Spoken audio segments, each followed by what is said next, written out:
I'm Darren. I'm Derek. And this is the Double D Podcast. And we are finally doing a review on the Aurora Farmers Fair. I had to take a little bit of a... I hope you guys enjoyed the videos that we've been uploading the past couple of weeks. We had a mad dash within like a 2-week period to get a bunch of videos out because somebody had to go on vacation. Well, and so finally we are... Go on vacation, man. Better late than never, I always say, with the Aurora Farmers Fair review. And it's coming out just in time for the next show that's coming up, Morris Hill Mayhem, which we'll get into at the end of this video, so make sure you stick around so you know what to expect. November 23rd in Morris Hill, Indiana, at the Morris Hill Fire Department. It's going to be a great show. Very excited about it, and there's some great matches on that card, so make sure you stick around for that. But before we get into that, of course, we have to break down the Aurora Farmers Fair. No, wait. Before we get into that, how's your back feeling? Okay, so for those for those that don't know, this is also the first time that I've actually seen in person Darren since Ethan Evans attacked me this, and he's laughing. He gets a kick out of this. So for those that don't know, maybe our editor will put this in there while I'm talking about it, or maybe she'll show it at the beginning. Either way, Ethan Evans a couple weeks ago snuck into the training center. I don't know. We're still trying to figure out how he figured out where it was. He probably opened the door just in case you couldn't figure out how he got in. Well, we're trying to figure out how he knew where it was, is what we're saying. Oh. Somehow he figured it out, and while I was trying to run down the card, he had a weapon in his hand and forced me to interview him. And I guess he didn't like my questions, and he hit me with a weapon, and then he dropped me on my back. And to answer your question, I feel all right. I feel fine now. It's been a couple weeks, I think, since... yeah, I'm not a huge fan of I wasn't already a huge fan of Ethan Evans. Now, so much less so a fan of Ethan Evans because of that. So, I mean, I know he listens. I know he watches. I would be careful. Well, listen, I mean... you know you're a target now. He's going to be getting I'm going to be getting my form of revenge as best I can with that 4-on-4 match coming up. With the people who are in that match, who he has to go against, I think they're going to be targeting him.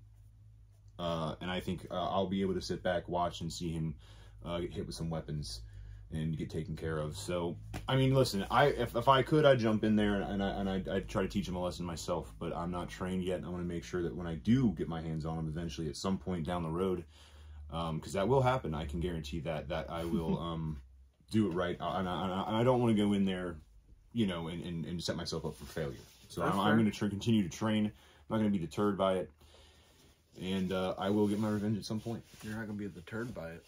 Deterred. You ain't gonna be deterred by it. Either way, we'll get into what happens with Ethan Evans at Morris Hill Mayhem later on. But first, Aurora Farmers Fair. Always love going here. The fans love it. One of the reasons I really like this crowd is because we do have some diehard BOTB fans who do show up to the Aurora Farmers Fair, and they're loud and they're into it. And their support and the reason that they get so loud brings other people over. Oh, yeah. And they get to see a whole new... I mean, these are not particularly... The majority of the crowd, I think this is a general statement, are not wrestling fans or BOTB fans, but they love the show. They stick around for most of this, if not the whole show. This was a really great crowd. Or they could be wrestling fans, but not on the indie scene. They don't know about BOTB being there, maybe. Yeah, also, they get... like, stumble across, oh, hey, this is pretty cool. Yeah, so if you were at the Farmers Fair and you got to watch BOTB, congratulations. You got to watch some BOTB. You got to watch a hell of a good show. It was a great show. I always look forward to it. So let's jump into it. So we kick off the show with Sergeant Ledbetter. He was going to be going up against Manson. Now, Manson was actually brought down to the ring by a familiar face that we've seen, CFR. Yeah. CFR, the last time that we saw him, he was actually... Congo Kong's partner, lost the tag team championships to your favorite tag team of King Bomani and Eric Surge. The Surgeon Kings. The Surgeon Kings, that's right. And so now it seems like CFR has found a new partner somehow. I mean, listen, he has a lot of friends, the CFR. He's a good wrestler. He is. Very talented. A fantastic wrestler, actually. And I'm sure it's not hard for him to find people. Well, we know it the way that he... handles himself in his business. We have differing ideas about how he handles his business and how I feel like people should handle theirs. But, you know, he has like an Ethan Evans type style of, you know, double-crossing people. He's not a very friendly guy. Somehow still able to find friends, though. Well. So, anyways, Ledbetter and Manson, they kicked off this amazing show, and it was a back-and-forth match. Now, of course, Ledbetter's outnumbered here. I mean, it is a one-on-one match, but with CFR on the outside of the ring, of course, there's a little added distraction little extra distraction in that, and because of that, it did seem like for a minute there, Ledbetter was actually kind of getting better, getting bested in this match by Manson. But Ledbetter, the ever, he's a veteran. He's been doing it for a long time. He had the crowd on his side. A veteran. He's a legit veteran also. He's a veteran in two different ways. Veteran of the wrestling game and a legit veteran. Veterans Day just passed. Yes. Shout out to Sergeant Ledbetter. But happy Veterans Day, Sergeant Ledbetter. Oh, I bet that really hurts you to say. Well, no, he showing any type of respect to Sergeant Ledbetter probably gets in your craw a little bit there. No, his military respect's there through the roof. It's just not anything else. As a wrestler, though. Okay, well, anyway. It was a great match. It was a great match between these two. Ledbetter did get the victory. Again, we've been talking about it a lot. Ledbetter is someone who is on a heck of a win streak. This win streak might put him right in the path of Paxton Calloway. We've talked about it with him and Hooks being a tag team about. He could really, in reality, he seems like he could go for whatever title he wanted to now. Hardcore, tag team. I don't think Zero Gravity's his style, but, I could see him definitely showing out in the heavyweight, but I mostly see him, well, currently, they've got that challenge going on, or they're not a challenge, but they're creating their teams. Yeah. And so you'll get to see an idea how he is in the hardcore. Hardcore, because I don't think, since we've worked with Battle on the Border, I don't think we've seen him in a hardcore match. Well, him and Denham had that cage match that kind of turned hardcore because weapons were brought in, and there was a stapler that Denham got stapled with a couple times. So we kind of seen a little glimpses of it, but not full on, four on four. In fact, actually, when Ledbetter had a different mindset, if you remember correctly, he was supposed to be in the hardcore tournament. Oh, yeah, he was. But he supposedly, and this was according to him, again, I'm not 100% sold by it because remember, he said he was hit by a car. Yeah, he come out with crutches and he threw, I believe it was... half-ass gimping. Yeah, I believe he threw Bomani to the wolves on that one. So, but that was, again, that was Ledbetter of a long time ago. He's changed since then, thankfully, and we'll get to see that. We'll get to that 4-on-4 match later on. But, hey, for Manson to come out here and have a 1-on-1 match with Ledbetter, he put up a dang good fight. It's the first time, I believe, that we've seen him in Battle on the Border, so it was an impressive debut. Like I said, he did get the better of Ledbetter a couple times, and he did seem like he was in control for a couple different points, but again, that veteran presence is able to supersede Manson's rookie, because sometimes, especially with Ledbetter, if you've never been in, I don't know if they've ever shared a ring with each other, but if that's a new competitor for Ledbetter, you don't really know what to expect. No, especially if you never really watched him or maybe not a lot of them lines. Maybe not a lot of tape on them. Can't really study what you're going to get yourself into. So, but either way, a great match. But after this match happened, Manson and CFR were not happy. Okay, CFR did his best to try to help as much as he could. I mean, when the ref wasn't looking, he was getting some shots in on Ledbetter. He was doing his best. They were upset that they lost. So CFR gets in the ring and he says, "You know what? I'm going to throw out an open challenge.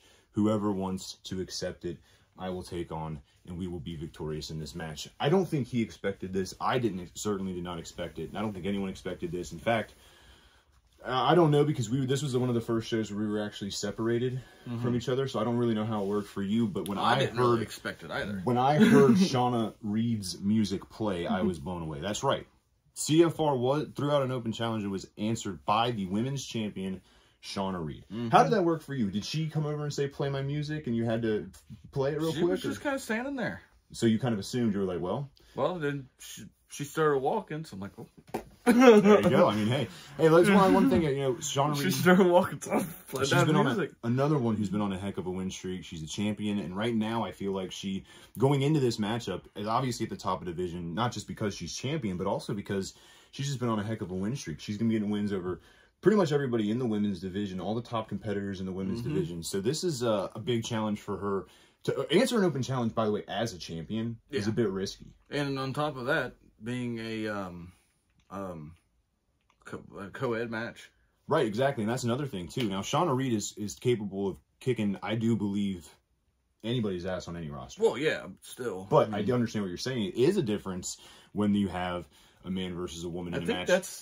Isn't that the... Has Battle on the Border had a co-ed match before that? I'm sure they have that. Not that we've With seen. us? Not that we've seen though. So this I was don't the think first so taste either. of it. And I think that threw CFR off his game. Well, yeah, I mean, Now I remember we were sitting there and we were talking. It wasn't me and you, but it was me and a couple other people who were in the training school. We were talking and we were talking about how, like, well, what if CFR wins? I mean, does he get? Is this for the title? I mean, we were legitimately asking. I mean, like, no, that's not even a disrespectful question. I can see. I'm not. Listen, I'm not even being disrespectful. I'm being serious. Because you imagine if CFR wins this matchup, what do you think he's going to say? I pinned the champion. I deserve either a title shot or I am the champion. You know that's what he would say. The women's champion. You know that's what he would say. I'm just being serious. Like, Yeah, that's not even. That's just because that's who CFR is. He wants the gold. It doesn't matter what gold. Yeah. But we won't even have to worry about that because guess what? Shauna Reed does get the victory. Now, during this matchup, once again, because Manson was out there, there was a lot of cheating going on. Let's just be honest. Let's just call it what it is. You can call it whatever you want. I'm calling it cheating. That's what I call it. There's a lot of cheating going on. Shauna Reed was able to get the victory. Once again, I think that veteran presence over CFR. I know CFR's been wrestling for a few years, but Shauna Reed's been in it for much longer than CFR. She's been overseas. She's a champion on top of her game right now. I truly believe. Now, we've seen Shauna Reed for 3 years now. Oh, yeah. Personally, in person. We know that she has a long history in BOTB. I believe since close to day one. Maybe not exactly day one, but very close to it. So that veteran presence, I don't know. I can't say because we weren't there for a lot of it. But I believe this is the best Shauna Reed that BOTB fans have seen. Oh, yeah. I mean, she's on top of her game. She's to the point to where she's getting to be unbeatable. Oh, it seems like it. It really does. I mean, and that kind of puts her at a limit, though, too. Because eventually, once something gets as maximum as it can, it starts to come down. Oh, so you're saying that she's reached the peak. I think she's getting... Eventually, she's that not valley. there yet, but I think she's getting to that peak. Right. But eventually, somebody's going to have to knock her down. That's fair. I'm not sure who, or I'm not sure when. It could be 2 or 3 more years from now. Yeah. But at some point, somebody's going to have to knock her down. Yeah, I actually agree with you. I will say that. I don't foresee it being anytime soon. Now, because she's not close. She's not to peak yet, but she's getting there to where she's starting to beat. I mean, she beat CFR. I mean, she's getting to where she's beating the men too. Yeah, she's one of the most dominant people on the roster. If she beats everybody on the roster, who else she gonna go against? Yeah, somebody's got to come in and put her down. Yeah, I mean, and listen, so this was a great match, but again, because of that outside interference and a lot of stuff going on, this wasn't over between Ledbetter, between Shauna Reed, between CFR, between Manson. This was not over. Ledbetter comes out and he says, you know what, I'm sick and tired of seeing you two get involved. You guys want it so badly. Let's do a tag team match. So an impromptu, just thrown together tag team match right there in front of you. This is why you got to go to BOTB events. This wasn't billed. This wasn't scheduled. And now we're getting an extra match for free, essentially, is what it feels like. I mean, this was an absolute thrill to watch. We've never really seen Shauna Reed, personally, I don't believe, in a tag team action. Especially I don't think we have. Someone like Sergeant Ledbetter. But let me tell you, these two teams, they worked very well together. And it's kind of nice to see someone like Sergeant Ledbetter and Shauna Reed tag together. I'll be honest with you, it was actually a really good... They worked very well together. Oh, yeah. And, I mean, and listen, Manson and CFR gave up a great fight. They tried their best. But, once again, Sergeant Ledbetter and Shauna Reed did get the victory, which means that Manson and CFR were 0 for 2. Yeah. Really, back to back. 0 for 3 as a team in total. And Sergeant Ledbetter and Shauna Reed were 3-0 in the night. What a great day for them. See, that's where it was interesting because... kind of behind the scenes here, I didn't know what the heck to do. Yeah, I mean, because you were poking your head around like, what's going on? Yeah, I got to ring up. I don't know what's going on. I had to keep walking out because there's a little tent. So, I mean, I had no clue what the hell was going on. Right, and then... you hear Ledbetter gets and you're hearing an impromptu match and you're looking over at me and I'm like, I don't know, I got to ring the bell. I don't know what's going on. So, I mean, it was even kind of a surprise to us. So, we've talked about Shauna. We talked about Ledbetter as far as what we think is, obviously, we know what's next for Ledbetter. We talked about that a little bit. Shauna, I mean, she's at the top of her game. Someone's going to challenge her for the title. Oh, yeah. And it seems like Lucy B. Sweet was kind of the #1 contender after Armageddon, so maybe we'll get to see that coming up soon. But let's talk about Manson and CFR. Now, CFR, I mean, it's not good going 0 for 2. No. In a night. Like I said, 0 for 3 in total. In the 3 matches, they didn't get a single win. What's next for them? I mean, do you think this is a tag team opportunity? What do you think Manson's going to do? Do you think CFR is going to do? You know, I was kind of thinking about that the other day. I think what they need to do is kind of reassess.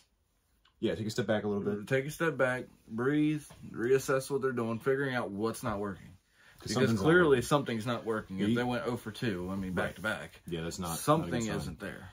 So maybe they need to take a step back, just go at some other matches with some more newer people, and then try and attack the veterans again. That's another thing. That's actually a really good point. I mean, can you imagine if you're Manson and CFR, you get thrown to Sergeant Ledbetter? Yeah.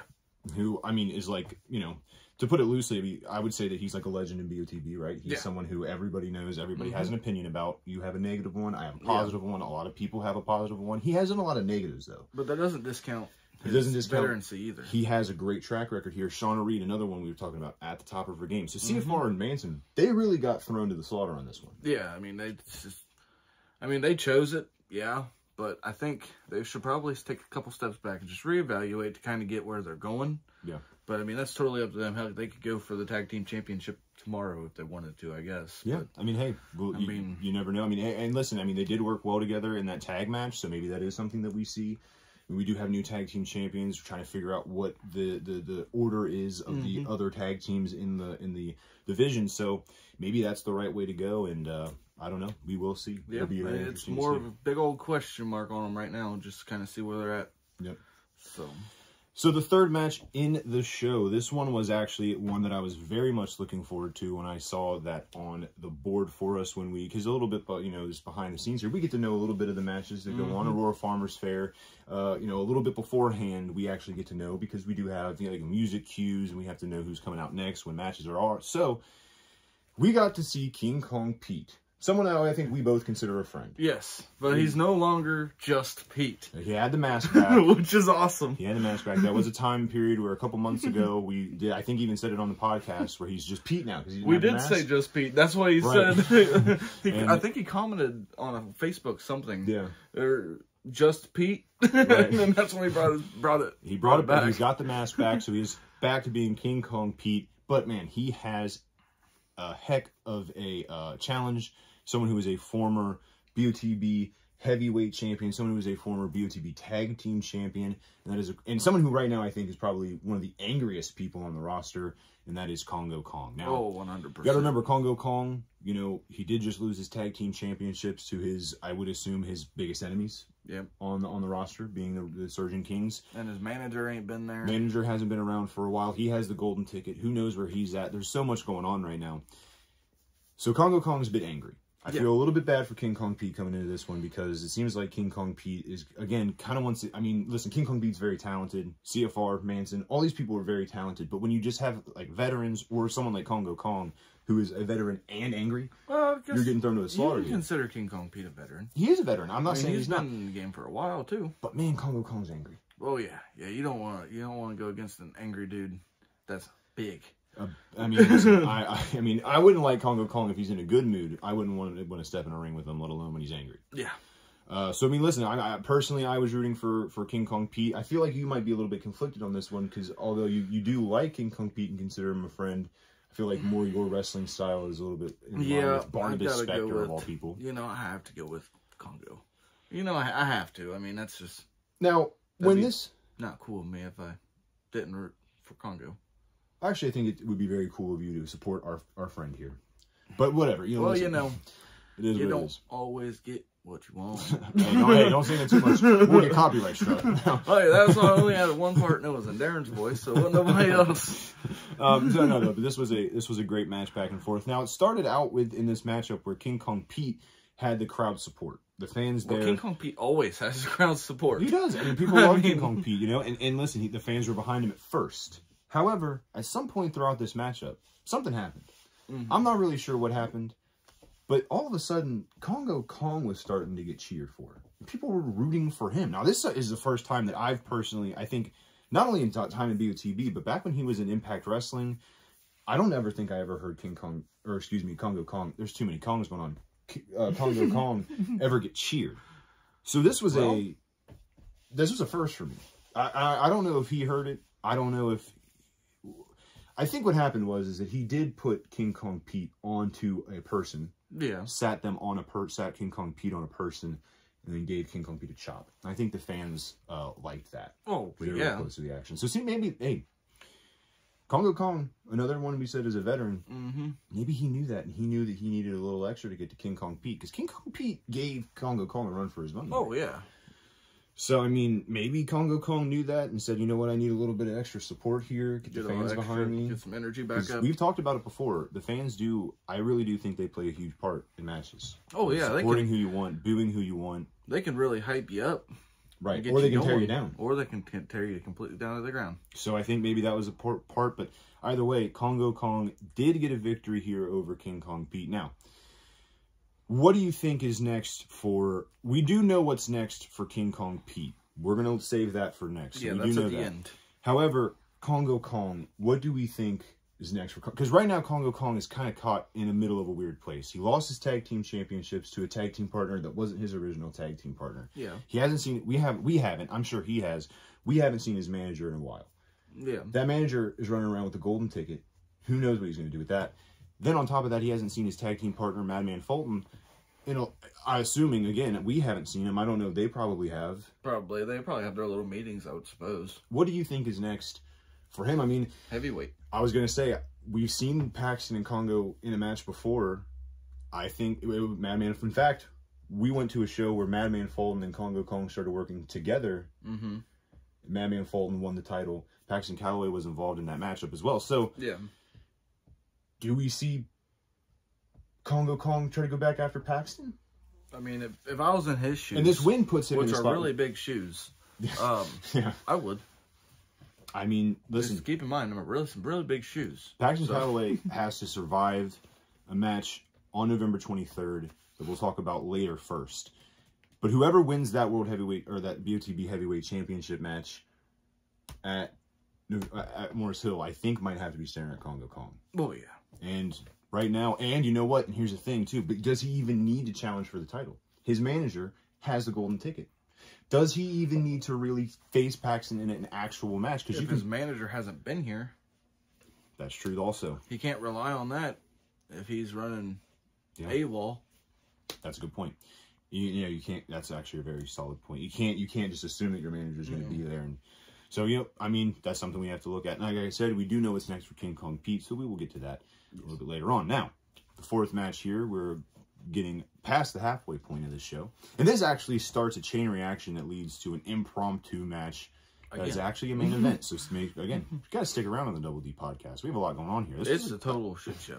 No, it was an active, great show. It was an active, great show, but there was really confusing. A lot of stuff going on. A lot of stuff going on. Now, this next matchup was against someone that we have seen a lot in BOTB. He, I think, made his debut in BOTB a year ago, and that would be Cake Monster. Cake Monster, for those that don't know, is the guy who comes out with the shiny, well, not really shiny, but the very colorful mask and one singlet and, I think a spoon or a whisk. He had a spoon at one point, or a whisk. Spoon. Yeah, he had a spoon or a whisk at some point. He came out with it again. He is going up against somebody, though, who I am a huge fan of. I was already a huge fan of, and even more so now because of his relationship with Ethan Evans, and that is none other than TJ Fury. Mm-hmm. We actually interviewed TJ Fury, and you guys have seen that interview now. That was post-Aurora Farmers Fair, so we've already kind of covered what took place. So a lot of him being angry. He's a very angry young man. And Ethan Evans isn't? No, he's just chilling. Ethan Evans hitting me with a wet... You're just your best mad friend of because he beat your shit out you. Your best friend of 18... We've known each other for 18 years. People who were born the year that we became friends are graduating high school this year. Well, you know, you probably should be nicer to some of these guys. That's what's getting your butt kicked. What about you? You talk crap about Ledbetter, talk crap about... kind of talk crap about King Kong Pete earlier when you didn't root for him. That's why I stay home. They can't come to my home. Well, it's safe. Well, it's my safe zone. Well, I mean, hey, Ethan Evans found the... I mean, they can always get me at the sound booth, but...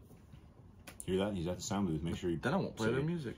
Ooh, anyway, so this was a match between two people who, you know, Cake Monster we've seen quite a bit of, and then TJ Fury, he's been on a heck of a run. Up until this point, we've seen him beat Ethan Evans twice. Once by disqualification, once in a cage match. And then I think he had a match even before that point that he had a victory, and it's escaping me right now. But the point is that he's on a heck of a run. So he's at this moment going into this match, in his last 3 matches, 3-0. This is a big win for him, and we'll explain again later on why, if he gets his victory, it would be a huge victory. great match between these two. A lot of back and forth. TJ Fury showing off his high-flying skills, his quickness. Cake Monster showing off his power and his surprising quickness. Don't let Cake Monster's, Cake Monster's size. Sometimes when you see bigger people, you always think, oh, maybe they're a little bit slower. Yeah. But Samoa Joe's a good example of somebody who's big and is powerful, and he's also he's got a surprising amount of speed. So does Cake Monster. And listen, Cake Monster, when you see him, I think some people maybe think, okay, here's a guy, he calls himself Cake Monster, he comes out with a spoon or a whisk. We can't take him seriously. But when he steps into the ring, you better take this man seriously. Oh, yeah. I mean, he could be, there's a potential that Cake Monster could be something very much in the future. He's young, he's early on in his career, to my knowledge. And so, I think that more matches under his belt, he could be something someday. I mean, he's already a very talented competitor and can get a win against anybody. Oh, yeah. Anyone that we talk about does, but just that little veteran presence is the stuff I'm talking about. So that little snitch. And, TJ Fury and Cake Monster, they might actually be kind of close in experience, honestly. I think they might be kind of close. I mean, maybe Cake Monster has a little bit of an edge. Maybe TJ has a little bit of one, but they're kind of close, I think. I don't really know for a fact. Cake Monster, I think he debuted in Morris Hill a year or two ago. Yeah, I can't remember, but... I know it was Morris Hill, but I can't remember how long ago it was. Right. So, great match back and forth between these two. TJ Fury does get the victory, as we kind of talked about it in our interview with him, so we won't spend so much time on this one. And TJ Fury does have an amazing opportunity, at Morris Hill that we'll get to. But let's talk about Cake Monster for a second now.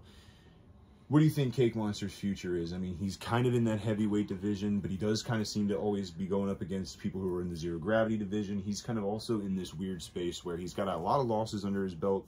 He's got to figure something out. We know that I think he has teamed with CFR at some point in the past as well. Air Manson, CFR, and him going to join a group together. I mean, 3 is better than 1. Yeah. When you have friends, might as well use 3 on 3. Yeah. So, I mean, hey. I don't know what's next for Cake Monster. I think right now it's kind of like we were saying earlier with Manson and CFR. It's not necessarily what direction should they go as far as titles go. Right now it's that they have to figure out a way to get a win. And Cake Monster's in that same group where he has to try to figure out a way to get a win. Step down from the veterans once again. Just kind of get your balance and then jump back up. Well, it never hurts to go down and then back up. And TJ Fury, I wouldn't you obviously wouldn't consider him a veteran. Well, no. But he was on such a run where he had so much momentum. The crowd behind him. His family was in the crowd. Like, TJ Fury... His dad probably helped. No. At some point without you seeing. Don't even... Listen, we've already had a huge argument about that. That's probably what led to me getting attacked. Was me calling out Ethan Evans for cheating all the time. Talking trash about family. We're not getting into it. Point is, TJ Fury got the victory, which does lead to something at Morris Hill. So we will make sure that we mention that. At some point. We only have 3 more matches left, folks. This match I was very excited about because it does involve somebody who we are both fans of, although you maybe not so much anymore because... It doesn't make a lot of sense, this one doesn't. It makes so much sense. What are you talking about? First off, you have Benjamin Chimera. We saw Benjamin Chimera. He lost to Sergeant Ledbetter in Versailles, but then was able to defeat Marion Fontaine. So he's 1-1 in BOTB. We've talked to him in an interview. He said that he wanted to work step by step. He wants to work his way up, which I do respect. I may not respect the way he does it, the way he carries himself sometimes, as far as cheating goes or using the refs not looking to his advantage. But I do respect his philosophy on wrestling, and we had a great interview with him. The only thing I was concerned about is his opponent. His opponent, though, is somebody who we have also interviewed. We have a lot of respect for, and somebody who I think I would personally consider a friend of mine. It's quite a little bit smaller than Benjamin Chimera. Quite a big, size difference here. And that is, of course, Avery Hertz. Now, it's been a while since we've seen Avery Hertz. He was, I think the last time that he was on a show, the show was canceled, and that was Middletown Mania. I believe he was, that show was canceled because of weather. So we haven't seen him, I think, even before that, it might have been Night of Champions, if I remember correctly, that we saw him. I think so. The last time we saw him, he had a loss, and it seemed like he was kind of at odds with his manager, Bobby Fulton. Now, remember, he won at Aurora Farmers Fair, I believe a year ago. The Bobby Fulton Rumble? The Bobby Fulton Battle Royal. To get Bobby Fulton's managerial expertise. Bobby Fulton was not at this show. He got a loss with Bobby Fulton on his side, so maybe he's coming into this with a little bit more experience. I don't know if now he's cleared his head, and now he's, maybe he's buried the hatchet with Bobby. I don't know, but either way, Avery Hertz does have a Chimera. Now, Kamara did spend a lot of time on the microphone trashing the Indianapolis Colts. Now, I'm an Indianapolis Colts fan. He is a Detroit Lions fan, as you can see. Yeah, so Benjamin Kamara is a Detroit Lions fan. He's from Detroit. So there's something off in his brain with that, with the Colts. What do you mean? Because, I mean, I'm a huge Colts fan. Well, yeah, and then But I'm also a huge Benjamin Kamara fan. So you're just going to have to overlook the fact that he's a Lions fan. Well, I think what it is everything of his brain is correct, except for his NFL team. His football. His NFL team is a little backwards, but that's okay. We'll work on that. We'll work on that one. Eventually, hey, listen, he might actually, enjoy some Indianapolis Colts football. Who's getting the last laugh, though? But their team is so good, and the Colts are not. So, congratulations to the Lions, I guess. Anyway, he talked a lot of trash. Then he did mention Seattle, and a little bit I do know about Avery Hurts is that he's actually a Seattle Seahawks fan. So that was he's trash talking, getting into Avery Hurts' head before the match even starts with football references. And not to mess with the football. Don't mess with football. Fans, not to mess with the football. Not during NFL, especially when the team that you rep is good and the team that you're talking about is not having a great season. That is fighting words, and Avery Hurts took them as fighting words. This was a great match. Now, you said it didn't make a lot of sense. What do you mean by it doesn't make a lot of sense? I mean, the size. The size difference. The size difference. Well, here's the thing. They seem to always be doing this. Clearly, the bigger guy is going to just destroy. Well, he didn't destroy. I mean, Avery Hurts could put up a really great fight. And again, Benjamin Kamara was using, he took a lot of time on the outside of the ring. He does that a lot, which is smart. Hey, use the 10 count if you have it. I'm not against that. But, I mean, he slowed the match down to his pace, whereas Avery Hurts was trying to speed it up to his. Yeah. And, again, this is veteran presence. Benjamin Kamara is someone who has wrestled for 30 years. Avery Hurts has not been wrestling for 30 years. 30 years is a long time. I don't know Avery Hurts' age. I don't ask, but I don't even know if he's been alive for 30 years. I haven't been alive for 30 years. I haven't been alive for 30 years. So, I mean, Avery Hurts is coming into somebody who is a veteran, who does have a lot of presence, is on he's on a winning streak, right? He beat Marion Fontaine. I mean, it's only a one-fight winning streak, but last time... size difference. That's also fair. But the last time that we saw Avery Hurts, he was down in the dumps. He had a loss. He was frustrated, angry.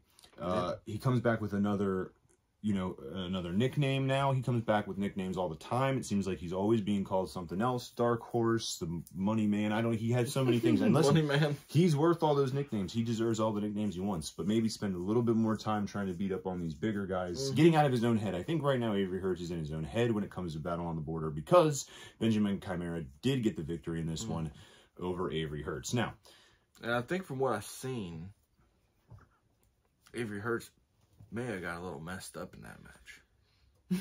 Hey, it might be possible. But we do see him later on in the show. A little wink wink to people who weren't there, but we do see him later on. Now, we know what's next for Benjamin Kamara. Yeah. He told us point blank what he was doing and what his plan was. Yeah, it's been announced now, so BOTB fans know about it. Everyone knows. We will talk about that later. And that's right in line with what he said he was going to do. Now, when it comes to Avery Hurts, we're both fans of Avery Hurts. We really are. Yeah. He's on an 0-2 losing streak in Battle on the Border. Before that, he did win one with that Battle Royal, but he hasn't won one since. What do you think's next for Avery Hurts? I think obviously he should say screw it and go for the Zero Gravity Championship. He's going to have to work his way up in the Zero Gravity. I mean, somebody's got to get it. We ain't seen that defended in a minute. Well, Zero Gravity, there's a lot of great... Well, and again, we will get to it later. There are matches deciding stuff in the Zero Gravity. Sorry, I got a little... You got to play into it. A little carried away. Sorry. But anyway, my point is that Avery Hurts, he does need to start getting back on the winning ways. And what that means, having Bobby Fulton at your disposal doesn't hurt. Bobby Fulton's there. Not utilizing him. If he's there, you got to use him and you got to listen to him, I think, at this point. Yeah. It doesn't hurt to listen to him. What is it going to do? You're not winning matches. It's not going to hurt you any more than you're already hurting. Right. So, I hope that... Avery Hurts gets on the winning side of things, man, because I do like him, and I do think he could be not only Zero Gravity champion, I think he could be a world champion in BOTB someday, but I could say the same thing about Benjamin Kamara and pretty much everybody we've talked about. So, so just about everybody on the roster. Yeah, so, hey, shout out to Benjamin Kamara, though. Big victory going into More So Mayhem. Now, what we thought was the main event ended up not being the main event, but we thought it was. Yeah, we thought this was it. It was the American Giant, the debut in Battle on the Border of the American Giant. Now, for those of you guys that were not there, there's one 7-footer up until this point in Battle on the Border. Yes. Right? And that's, of course, the heavyweight champion, Paxton Calloway. Yep. When Denham told us, he told everybody on the BOTB page that the American Giant was going to be showing up, and that was another 7-footer. How often do you have 2 7-footers, especially on the indies, against each other? Especially when he is 2 foot taller than Paxton. 2 inches taller. 2 inches, yeah, 2 inches taller than Paxton. Yeah, I was gonna say 2 foot. I mean, come on now. But yeah, he is 2 inches taller than Paxton. So the American Giant did have a debut here. And let me tell you, when he comes out of that curtain, when he comes out, I mean, you're looking up. He walks like one of them giants you see. Yeah, I mean, he's a giant. It's in his name. It's in his name. So he debuted, and let's just say this. I mean, listen, we were talking about it earlier about size differences, and we were talking about, you know, rookies versus veterans and whatever. This was another match where it was a rookie versus a veteran, and the size difference could not have been any greater. We've talked about this a lot in Battle on the Border. I mean, there's literally a thumbnail on one of our videos of us holding up a controller and a pen to show a size difference. I could not hold any 2 things in my hand to have this size difference besides, like, yeah, the box and the pen. I mean, would be, I guess, the size difference. I mean, no expense. So American Giant, we talked about him. Now, the person he was taking on was Juice Huerva. This is the first time we've seen Juice Huerva, and boy, the size difference was. Now, Juice Huerva looks like he could be a great zero-gravity contender in the future. He is very talented. He's very skilled. However, the size difference took a hold immediately. I mean, listen, Juice tried early to get quick offense in, try to chop the big guy down, go for the legs, try to throw him off with your speed. The American Giant was not here to mess around, and he has one thing on his mind, and that's to get to Paxton Calloway as quick as possible. And if you're Denham Blevins and you're looking back there and you see you have 2 7-footers on your roster, if American Giant wins in this match, the American Giant and Denham and Paxton, whoever he's at watching, knows what's next. So American Giant came here for business, and that business was beating Juice Huerva, and he did just that in pretty quick and convincing fashion. Yeah. Now, again, it didn't take much time. Juice, very talented, not taking anything away from Juice, but listen, size difference was too much. I don't think Juice had a chance. No offense. Again, very talented. And maybe if he was a little bit, you know, 5-10-year veteran, maybe he would have figured something out a little bit better. But that rookie, like, intensity, getting excited, being like, let's go, did not pan out. Now, this match was not technically done. Although American Giant did get a victory, something else happened. One thing that we failed to mention in the last match, we talked about Benjamin Chimera talking about football and talking about everything here. Yes. He made another statement that I omitted on purpose for this reason. He said something along the lines of, not verbatim, but this is essentially what he said, was something along the lines of, we are sick and tired of the people who are winning here. We're sick and tired of people, you know, like Avery Hertz, who he was facing, TJ Fury, who we had just seen earlier. We're sick of people. We're coming in and we're taking over. Now, we didn't know what we meant. You know, he knew what he was going to do beforehand, but we had no clue. He was dead on. As soon as the bell rang, Cake Monster and Benjamin Chimera ran down to the ring and started beating down on the American Giant. Poor American Giant just got a victory. He was barely even up.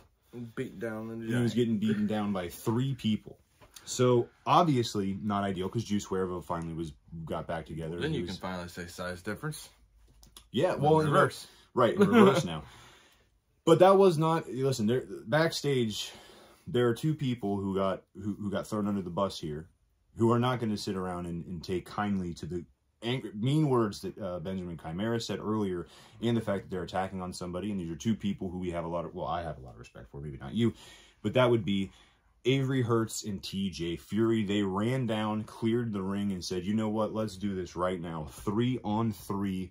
Let's do this. You won't. They were running like they were Batman and Robin. Trying to challenge those 3. Now, hey, listen, I'm going to be honest with you.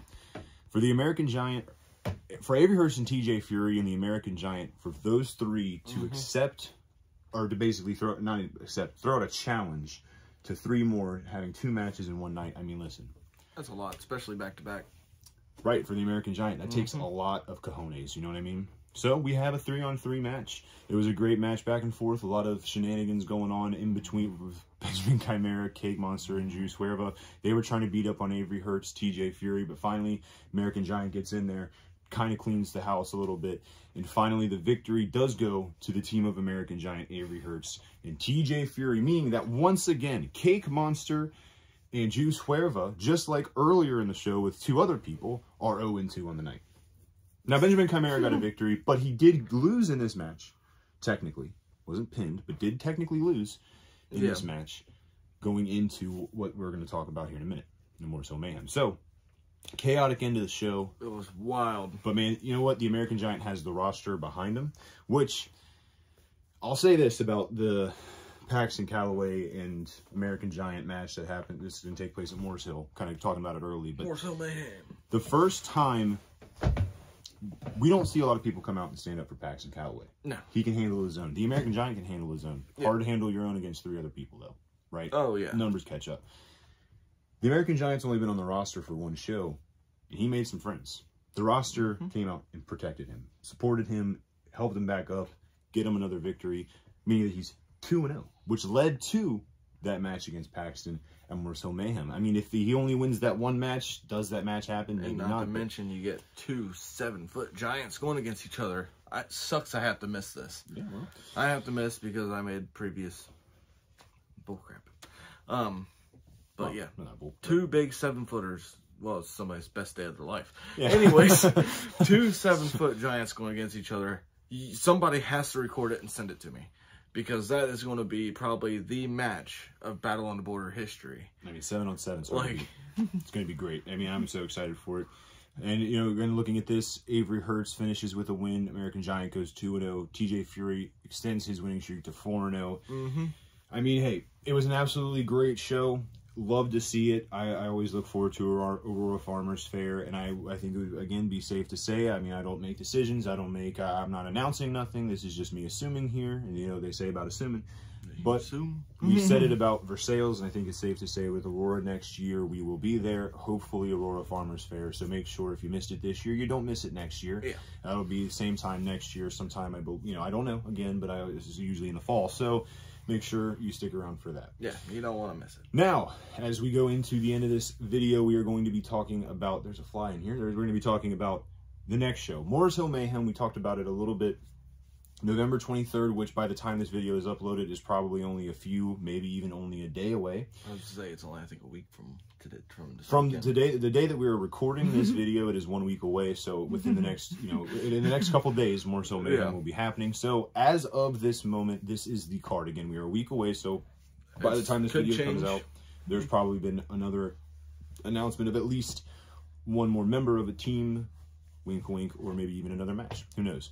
But as of this moment, or 2 more members of the teams. 1 more of each. Right, it could be. I mean, yeah, it's hard telling. So, November 23rd, Morris Hill Mayhem at the Morris Hill Fires Department in Morris Hill, Indiana. You can check out Morris Hill. Battle on the Border Pro Wrestling on Facebook. There's a link there to get your tickets. We'll also have a link in the description below to get your tickets. You can get tickets at the door as well. But you want to get them in, listen, hey, you want to get them early. Make sure you get in. And if there's anything wrong with it, sound-wise, blame that guy. Yeah, because I'm going to be doing the sound, so I need you guys to be loud. Okay, I need you guys to be loud, so if I mess up, it's not heard. November 23rd. So the first match that we have here, and this is in no particular order. I don't know if this is the order of the matches. I'm just writing them down as I've seen them. We're starting off with a zero-gravity match. 2 people returning, one of which we know a lot about, and that's Piper GK Fam. Yes, that's awesome to see him coming back. Cody Travers, who we have also seen, I believe the first time that we have seen Cody Travers was at New Year's Bash, I believe. Think so. Piper GK Fam, huge fan of him. Cody Travers, also very talented. This is a zero-gravity match. However, not a #1 contenders match. That is later on in the show. There's a #1 contenders match for the zero-gravity championship. But a win here could set you up for potentially a #1 contenders match going into next year. Yeah, for sure. Who do you got in this match? Piper GK Fam and Cody Travers. That's a tough one. I mean, I haven't seen any of them in a while, so they had a lot of change-up. We go with Piper GK Fam. Fans love them. I love them. Someone maybe we should think about. We'll talk about that afterwards. But yeah. I don't know enough about that Cody Travers. Right. I think we've only seen him wrestle once, so I'm going to go with Piper. I agree. I mean, if you really think about it, really, I mean, you can't just, you got to go with what you know. You can't just go blind-eyed. Right. And I'm not going to go blind-eyed. I don't care if it's the best guy on the roster. I mean, you don't know yet. Yeah. So we'll see. We know about Piper. We've seen him a couple. We've seen him more. So. Right. Yes. Next matchup, we have Idol Hines, who we have also seen, I believe, once or twice in BOTB, taking on Bam Bam Bundy. Now, for those that don't remember, Bam Bam Bundy this past year inducted DJ Grandmaster Sexy into, sorry, DJ Grandmaster Sexay into, he corrected me when I said that on the podcast, into the BOTB Hall of Fame. Yeah. This past New Year's Eve. He is going to be taking on Idle Hines. We've seen these two. Bam Bam Bundy is, of course, going to have his manager with him as well. And there's going to be briefcase. He carries a briefcase with him. And well, yeah, he's got to carry all the money he's got. Yeah, I'm sure he has a lot of money. Real quick, while I look up the name, because I unfortunately forgot the name of the manager. Can you tell us who do you have in this match? Bam Bam Bundy. See, I knew you were going to say that. He is going to seek and destroy. He does every time, and it's awesome. Lucky P is the man who comes with Bam Bam Bundy. I knew it was Lucky something. I almost said Lucky D, so I'm glad I didn't say anything. Bam Bam Bundy has Lucky P with him. Idle Hines. Just to be contrarian, I'm going to go with Idle Hines here. But listen, it could be either one. I mean, Bam Bam Bundy, you know, they've wrestled before. Bam Bam Bundy said that they've wrestled before, not in BOTB, but in other places. I'm going to go with Idle Hines. I know that he, you know, this is one time where Bam Bam Bundy's size isn't necessarily his strength. I mean, Idle Hines is also a big dude. So, yes. I mean, you know, hey, Bam Bam Bundy, it's going to be a great matchup. I'm telling you what, this might be, out of the matches on the card here, this might be the match that people talk about the most afterwards. I don't know, outside man. of the 7-on-7. Let's just say there's a big match coming up. 7-footer versus 7-footer in the 4v4. But I think this is a match that people may not realize is going to be, this might be a barn burner. I'm even going to put a star next to it because I'm looking forward to that match. A lot of good matches in this. It's tell you what, very upsetting. The fans of more so are getting spoiled. This is great. I think you should do the wedding since they don't need you there anyways, and I'll do they like me as a sound guy better anyway. No. No, I'm not doing that. I haven't missed a show yet. Outside of, there was, I mean, one show we don't talk about that I missed. Which one was that? We never talked about it. Well, it was a match that, it was a show that took place in a different state. It was pretty cool. Yeah, that I was not a part of. Now, a lot of sound. Number one, I didn't do. Number one contenders match for the Zero Gravity Championship. This is the match that also, I mean, I'm putting a star next to this match. I'll even put a star next to Piper GK Fame and Cody Travers. This is how many great matches are on this card. So you can't think them all. I'm starring them all. In fact, you know what? Star. Now, did it so I don't have TJ Fury and Matthew Taylor. Now, this one's a tough one. I know where you're going with this one. I know how you feel about TJ Fury. I'm, of course, rooting for TJ Fury. I have an extra reason to. Who do you think walks away from this one? This is about to be TJ Fury's loss. Think so? And he's not going to react well. Oh, you think, really? I think he's going to be very distraught with it and very upset. Wow. Okay. So. Well, there you go. I mean, TJ Fury and Matthew Taylor, looking forward to that match. 100%. Oh, yeah. We're going to take a quick break. All right, then the next match on the card is a new tag team debuting, taking on a tag team that we know very well, unfortunately. Maybe not so much for you, but that is LG3 and Tavon Jordan taking on the Dungeon. We have not seen LG3 and Tavon Jordan in BOTB, but I do not like the Dungeon. Yeah. They are, basically like when the Army of Destiny was disbanded, I thought that Craven was going to go on his own, but instead he found two people to associate himself with that basically just did Army of Destiny stuff. So, but on a much larger scale. Literally. I'm going with LG3 and Tavon Jordan here, but of course I'm sure you're going the other way. Yeah.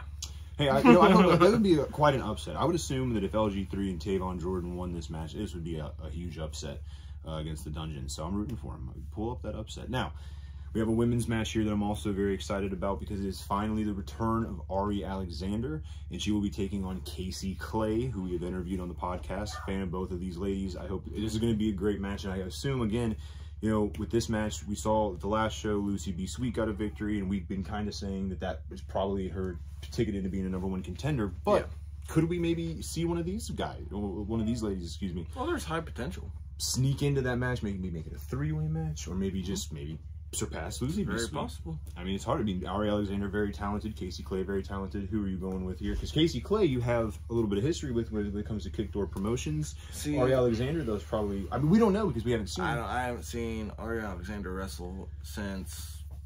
It's been almost over a year. Yeah. I think. Or maybe exactly a year almost. I don't think... Wrestle for Battle on the Border? Yeah. Yeah, we've seen her before. Oh. Yeah, I'm definitely going with Casey Clay. No, I mean, just we don't know. I mean, we again. I don't know. We've seen Alexander before for sure. I don't remember. It's been too long. I don't remember exactly. She was supposed to go to one of the shows, but then didn't come. Versailles, she had some transportation issues, I believe. She wasn't able to show up. But hey, no, I think she was scheduled for Middletown. Then got canceled. Yeah, got canceled. That's right. So. And then now she's scheduled for this one. She will be there hopefully, and hopefully we'll see. I guess that match will be great. We've already talked about this one. I do believe, I don't know again, so I shouldn't say, but I do believe this will be the co-main event. And that kind of shows you what we have on store here. It might not be the co-main event, but if I'm taking a guess, it might be. And that is the BOTB heavyweight title on the line, 7-footer versus 7-footer. Paxton Calloway with Bobby Fulton in his corner taking on the American Giant. That's going to be a cool match. This writes itself how good this match is. 7-footer versus 7-footer. That one I would throw up in the air. I have no idea. Listen, what the heck's going to happen. I normally, when Paxton Calloway has a match, I obviously root for him. I think he is very talented. He's been a great champion. He's wrestled a lot of people and won every time. Oh, yeah. We've said it before. I mean, Bam Bam Bundy, big challenge. Mm-hmm. Shane Mercer, big challenge. Those are some big people he's taken on. Big challenges, literally, physically. Oh, yeah. This is his biggest yet. And again, that's saying something. We just mentioned Shane Mercer and Bam Bam Bundy, and this is legitimately his biggest challenge. So I actually have to agree with you as a 50-50 toss-up. Now, yeah, I like Paxton Calloway a lot, but me making a prediction here, I can't say for sure. I'm not as confident in this one. As I'll say, it makes it a little tough when it's somebody that sizes over Paxton by a little bit. Yeah. And spend the game a little bit longer than Paxton as well. That's also very so good point. That could be Paxton's ultimate stopper is veterancy on it. Now, do you think that Paxton Calloway with Bobby Fulton in his corner has a little bit of an edge on that one? Because I mean, we know how you feel about Bobby Fulton. Yeah, you're a little bit critical. No, you don't think that gives him an edge? I mean, it could, but I would assume that the Great American Giant.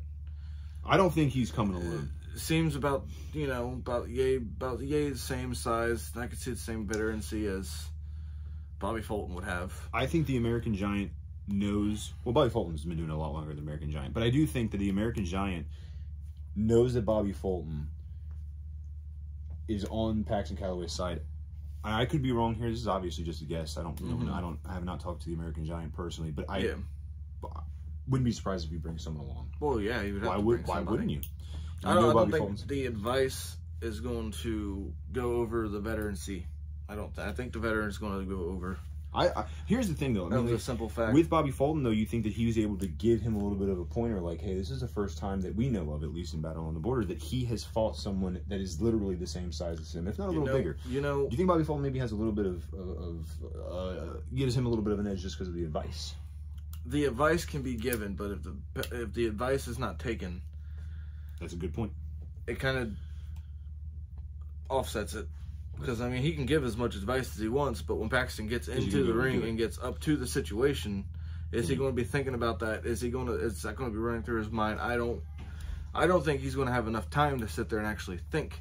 No. When he's wrestling, he's going to do everything he can to make sure he still holds this win and keeps his title. So I'm not sure if the advice is going to matter. Right. And I'm not sure that anybody on the outside of the ring is going to necessarily matter. That's fair. But it's definitely nice to have a nice edge. Like, it gives him a little bit of an edge. Yeah. But ultimately, I have no clue. 50-50. And then in our main event, this is a match that I think could be one of the best matches in BOTB history. I say that, and I mean that. I've been, as soon as it was announced, I was super excited for it. I cannot wait. I'm assuming that this match came together because of what Benjamin Chimera did to the American Giant, said about TJ Fury. I think Benjamin Chimera maybe even mentioned Sergeant Ledbetter at Aurora Farmers Fair on the microphone. Yep. I don't know for sure. It's been a while, but I believe he might have. This match is so super exciting. We have a 4-on-4. Fans bring the weapons elimination match. So that means that if someone gets pinned, let's just use, for example, someone on Sergeant Ledbetter's team, pin someone on Benjamin Chimera's team. The member that is pinned, 1, 2, 3, that member is out. The match still goes on until it comes down to 1v1, and then whoever pins the other finally gets the victory. So this could, one of the crazy things about this match is that we could see 4-on-1.